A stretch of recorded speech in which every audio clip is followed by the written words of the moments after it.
Hey, what is up, everybody?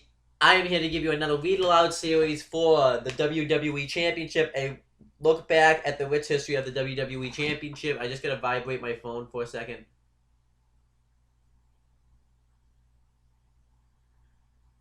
Alright. But yeah, I'm here to give you a Read Aloud series for this book. If you don't know the name of the book, I just said it in the beginning of the video, and I've said it in every video that I've done, so. Before I do that, let me do some plugs. If you want to check out the other Read Aloud series for this book on the playlist, you can click right up here because I'm not going to repeat myself of what I say. Every chapter is going to be looked at as its own. And then down below, you can check out my Night of Champions review series because Night of Champions is this Sunday. If you want to check out...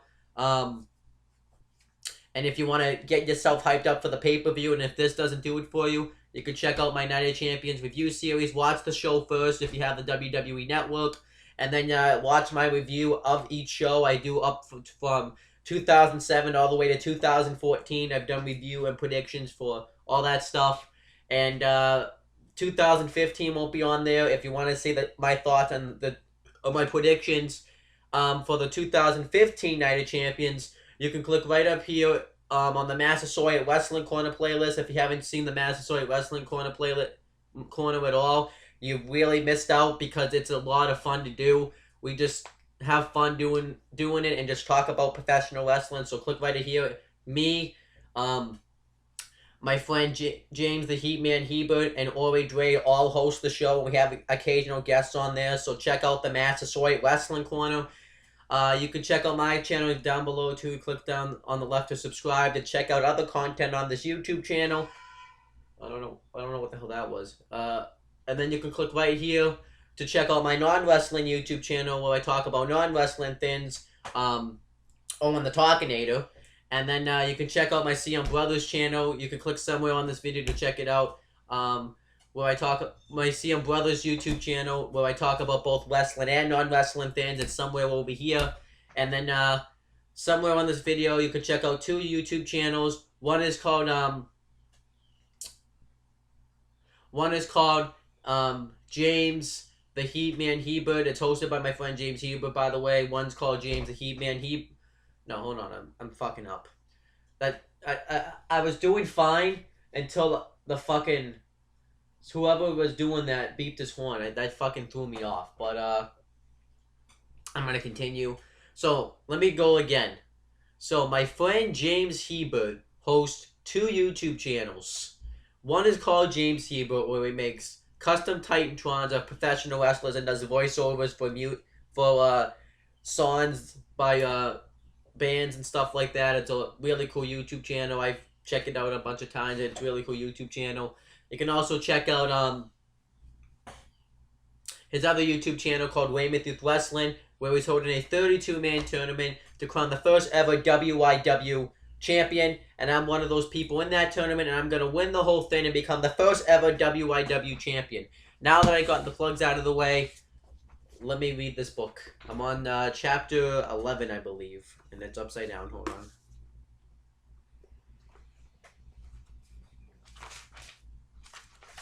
Okay. Chapter 11. And this chapter is called The Real World Champion. So, we're going to see, if you don't get the reference, I'll read it to you. But if you don't get a reference, for those people that don't get the reference, you obviously have to be non-wrestling fans. But if you do, then that's fine. I'm going to read it anyways, whether you get it or not, though. Hulk Hogan disposed of Sergeant Slaughter once and for all in August 1991. Around the same time, the legendary Ric Flair was engaged in a bitter battle with WCW boss Jim Herd. "I hated working there," Flair recalls nearly 2 decades later.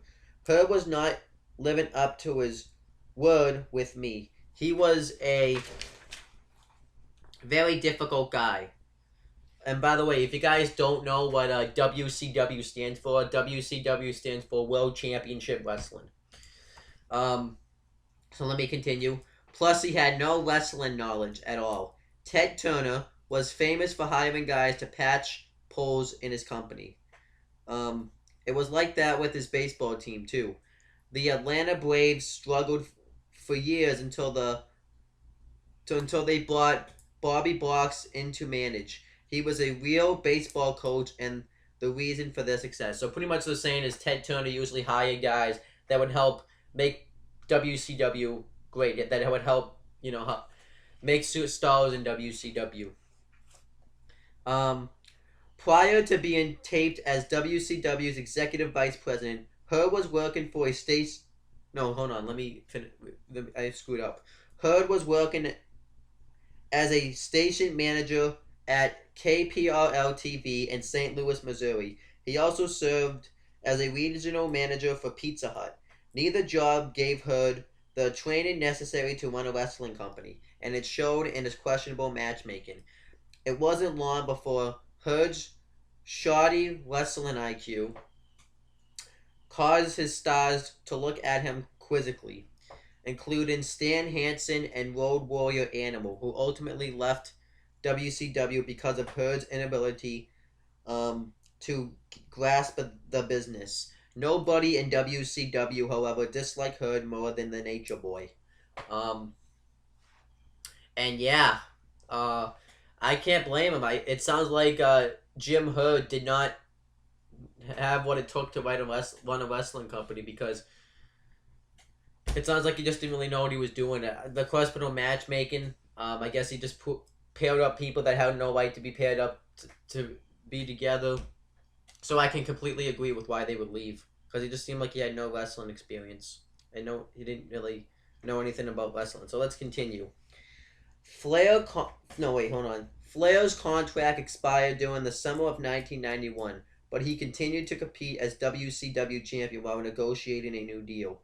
At one point during the negotiations, Hurd called Flair while he was on vacation in Daytona Beach and told him to get on a flight to Baltimore so he could defend the title against Lex Luger. Fearing his negotiating leverage would be significantly lessened if he were to lose to Luger, Flair refused, telling Hurd he wasn't going anywhere without a contract first, which I think is actually a good move. Flair recalls an angered Hurd screaming into the phone, "Do what I tell you, or you will never wrestle again." The Nature Boy laughed the threat off before ultimately suggesting he defend the title against Barry Windham instead, but not without a contract first. Again, Hurd refused to grant Flair's wish. So it sounds like Hurd just wanted to do things his way. He didn't want to do things any other superstar's way. After handing up the phone, I screwed up. After handing up the phone, Flair began experiencing. Hold on, something just popped up on my laptop.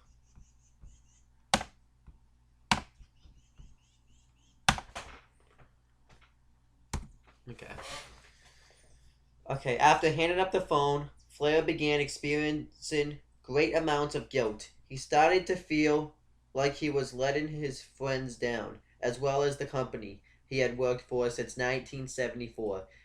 So he called her to tell him he had changed his mind. He would compete against Wyndham without a contract. Which, makes sense. I guess Flair was just angry. He didn't want to do what Jim Hurd said, but, he wanted a contract first, and I guess, they just didn't have a good relationship. So then, let's see what Jim Hurd says. "It's too late, screw it," Hurd told him. I'm sending headings of security Doug Dillinger to your house to come get the belt. Which I don't know why he would do that, but okay. "Well, if he's coming to get the belt, make sure he has a check for $36,000 on him, because that's what you owe me. Otherwise, stick it up your ass," Flair responded, referring to the $25,000 deposit WCW champions were required to give to prevent them from leaving the company with the title. Plus, Flair wanted an additional $11,000 in interests. I guess that makes sense. "You don't understand. Doug will be at your house to get the belt." "Let me explain something to you," Flair countered. "Doug has been my friend for more than 30 years. I'll greet him at the door and shake his hand, but once he asks for the belt, I'll tell him to go screw himself. And then Doug will say, I understand, no problem, before turning around and going back to work. Which, I can understand. The continuous conversation with Hurd effectively ended Flair's WCW tenure, but his career was far from over. I can understand why Flair would want to leave, because it doesn't sound like Jim Hurd's a very reasonable um, man to work with, so I can completely understand. As soon as I hung up the phone, I had a quiet talk with myself, remembers Flair. I said, it's now or never. So, hold on, let me reread that. I said, it's now or never, Rick. So I called Vince. He didn't believe me, though. He said, oh, God, I've heard this story before. Are you really going to come?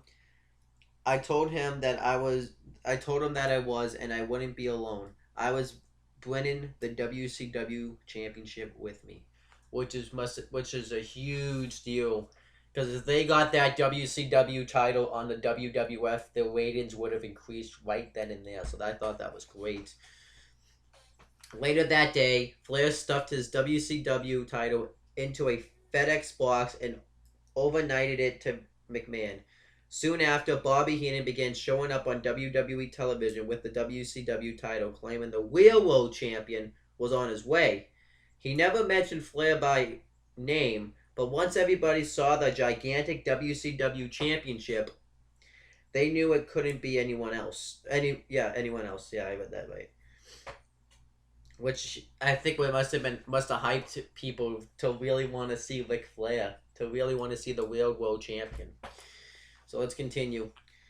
Flair made his highly anticipated WWE debut in September 1991 without hesitation. He targeted WWE champion Hulk Hogan. That belt belongs. No wait, let me reread that. That belt belongs to Hulk Hogan, as far as I'm concerned, and the world's concerned. It's cheap, said Flair during his initial WWE appearance. It's an imitation of the real thing. Sure, Hogan, you're the World Wrestling Federation champion, but you're not the real world champion. You're not Ric Flair. Comparing what you own, the belt you have, and the title you have is like comparing prime rib to lunch meat. That's a great line. And that must have been a big time thing, because Hulk Hogan was on top of WWF for years. He was on top of WWF for years. And Ric Flair was on top of WCW for years. He wasn't the 16-time world champion, but he held countless titles in WCW and even NWA. And this is a match that people wanted to see, so they were happy they were building it up. So let's continue. The first verbal bulb in the historic Flair-Hogan rivalry had been tossed. For nearly a decade, fans had drooled the thought of the two biggest names in sports entertainment finally squaring off. Before the monumental dream match could occur, however, Hogan had some unfinished business to take care of with the undefeated Undertaker. I pretty much just already talked about it. But Undertaker, yeah, he had come in, but I think it's going to tell. With only 1 year of WWE service to his credit, the Dead Man was still considered a relative newcomer. But he had already shown great promise, highlighted by a dominating performance over Jimmy Snuka at WrestleMania 7. And yeah, I'm just going to... Undertaker had debuted in 1990. And originally he was managed by Brother Love, and then eventually he ended up being managed by Paul Bear, and then you should kind of know what happens from there. He went on to feud with several superstars. So, and then this is the Survivor Series poster hyping up Hogan versus the Undertaker. It's called the Gravest Championship Challenge. Main event: champion Hulk Hogan versus the Undertaker, managed by Paul Bear. Also featuring superstar tag team elimination matches. New night, Thanksgiving Eve, Wednesday night, November 27th, 8 p.m. Eastern, 5 p.m. Pacific. Replay at 1 p.m. Eastern, 8 p.m. Pacific. So that's pretty cool. So let's continue. The Hulkster and Undertaker battled at the 1991 Survivor Series in a match that was dubbed Hogan's Gravest Challenge.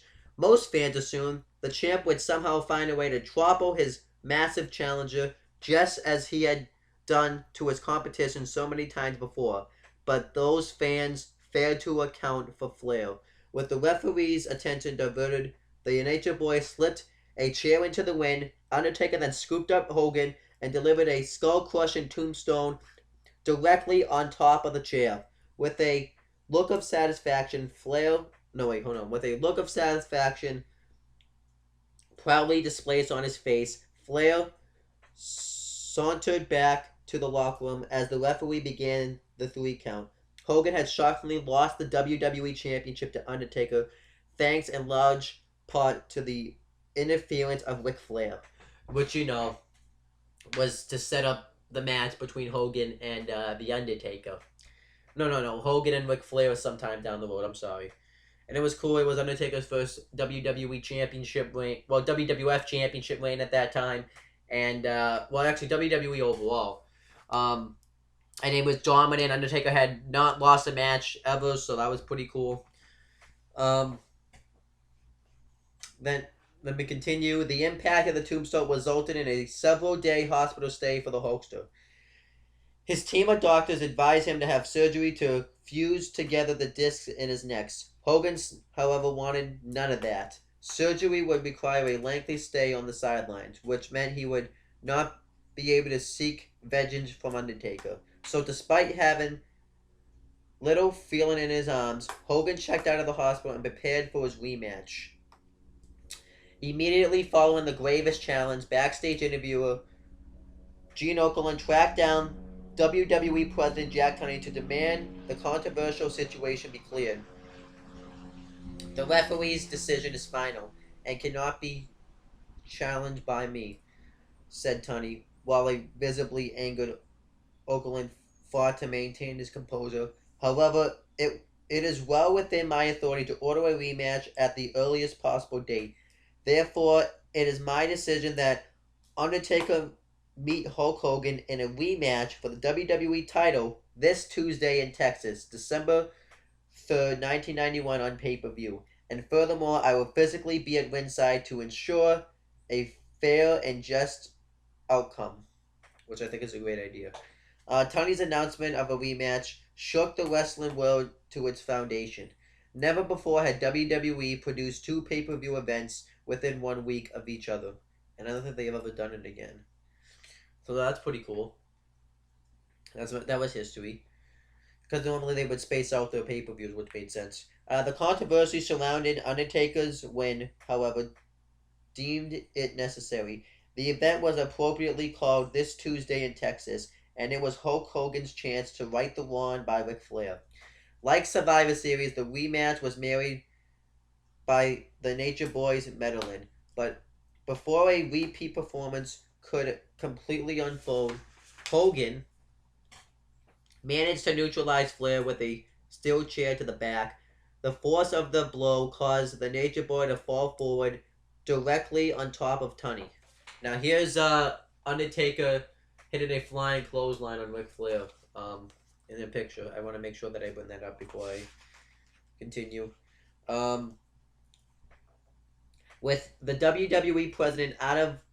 Wait, no, hold on. I screwed up. With the WWE president out cold at ringside, Hogan was able to wrist Undertaker manager... Yeah. Hogan was able to wrist Undertaker manager Paul Bear's mystical urn away. He popped off the top and poured some poor soul's ashes onto the ring mat. He then grabbed a handful of ashes and tossed them directly into Undertaker's eyes, temporarily blinding the champ long enough for Hogan to roll him up for the win. That sounds like a bad finish, but, it's what it is. At least Undertaker didn't lose to the leg drop or anything last. He lost off a roll-up, so that is saying a lot. And, yeah.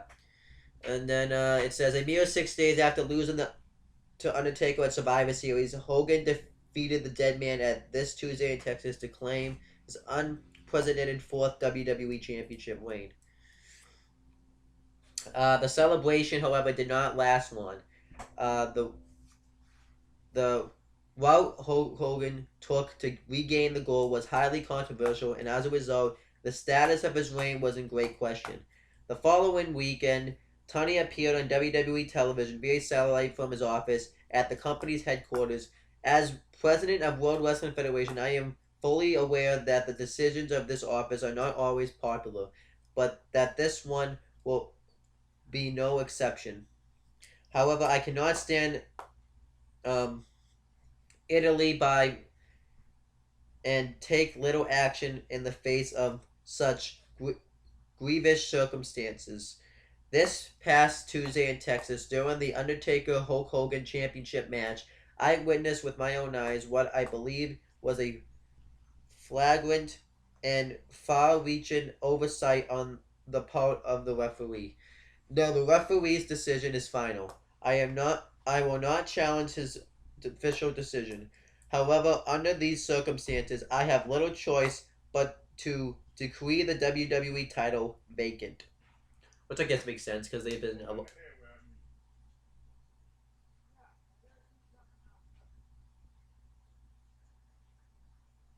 Okay, let me continue.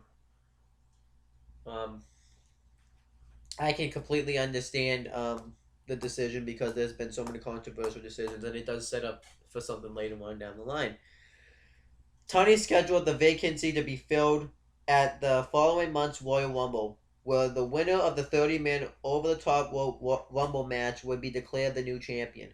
With so much at stake, the event was easily the most anticipated Royal Rumble in the 5-year history of the event. All the big names took place, including Sid Justice, Randy Savage, Roddy Piper, Ted DiBiase, a young Shawn Michaels, and Ric Flair. The two most recent WWE champions, Undertaker and Hogan, will also compete in the match. Recognizing their recent history with the title, Tunney gave them a slight edge over the competition by ensuring their draw would be no longer than 20. So it was only a 20-man. No, wait, no. So Hogan and Undertaker came out like later on in the Rumble. Okay. The late draw failed to help Undertaker, who was eliminated by Hogan after approximately 14 minutes of action. The Hulkster, on the other hand, looked primed to take the prize after entering in the 26th spot, but Sid Justice had other plans. The chiseled superstar snuck behind the unsuspected Hogan and dumped him over the top rope, thus crashing his hopes of becoming a 5-time WWE champion. Irate Hogan screamed at Justice from the floor before grabbing his hand and trying to pull him over the top rope. While this was going on, Ric Flair quickly slipped behind Justice and tossed him over the top rope. Tossed him over the top to win the Rumble match and fill the 6-week-long WWE Championship vacancy. And here's Ric Flair and Bobby the Brain Heenan's holding the WCW World title, and Ric Flair's holding the WWF title. That was pretty cool too, because Ric Flair finally was in a. No one ever probably thought Ric Flair would be in a WWF win, holding the WWF title, while Bobby the Brain Heenan was holding the WCW World title. That was pretty cool. Another thing that's pretty cool was Ric Flair. This was probably going to set up a match between Ric Flair and Hulk Hogan at WrestleMania 8 for the title in the main event, which was what everybody wanted to see. So let's continue. Ric Flair's victory shocked everybody in attendance. Of course, they recognized that he was one of the greatest to ever compete, but he had entered the Rumble with the third draw, meaning he was in the ring battling for a full grueling hour. Prior to Flair's victory, the longest a Rumble winner had ever competed was Hogan's 20-minute appearance in 1991. So that's pretty cool right there. That's like a mark-making moment for Ric Flair because he became the longest. He lasted the longest ever in a Royal Rumble match. It obviously gets broken later on, but I'm not going to get to that. So let's continue. After the Rumble match, Flair made his way to the locker room area where Tunney formally presented him with the WWE Championship. With a tear in his eye, Ric Flair proclaimed that winning the title was the greatest moment of his life. Nearly 2 decades later, the Nature Boy still feels the same way, which I can agree with. That was the biggest moment of my career, which is saying a lot. It meant so much to regain that championship status, especially since I was represented WWE, which was a much bigger company than where I had been. It was a huge night. I was completely overwhelmed. And then that's it. So that's pretty cool. You know, Ric Flair finally had joined WWF. He had never been in WWF before. He'd always worked with NWA, AWA, WCW, anything like that. And when Ric Flair, and then once the moment you saw Ric Flair get in that win, you could probably feel that moment. If Hulk Hogan, the greatest, probably one of the greatest performers at that time, the big baby face, the biggest guy in the WWF at that time, facing the greatest wrestler in the world, Ric Flair. That was like a moment that everybody wanted to see, the dream match between Ric Flair and Hulk Hogan. They wanted to see it at WrestleMania 8, and I guess we're going to find out if it happened or not. And obviously, another cool moment was that Undertaker ended up winning the WWF title. That was cool for me. I'm always an Undertaker mark. Undertaker's one of my favorite wrestlers. Well, Undertaker is my favorite wrestler of all time, so that's pretty cool. And yeah, that's pretty cool. So that's the end of my video. I don't think I have anything more to say. I will be back. I'm going to try to get a ton of these up today because I want to at least get a good amount of these done before Night of Champions this Sunday. And that's pretty much it, guys. Talk to you later.